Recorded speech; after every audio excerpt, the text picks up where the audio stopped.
গাঁৱত প্ৰগ্ৰাম এটা আছে, আপুনি মোক আহি নাচ দুটামান শিকাই দিবহিচোন দেই। হ'ব দিয়ক।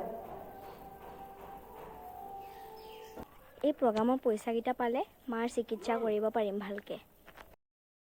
মা, কাইলৈ প্ৰগ্ৰামটো নাছিল, যিকেইটা টকা পাওঁ সেই টকাকেইটাৰে তোমাক চিকিৎসা কৰাম। তোমাৰ ভাল হৈ যাব, তুমি চিন্তা নকৰিবা দেই।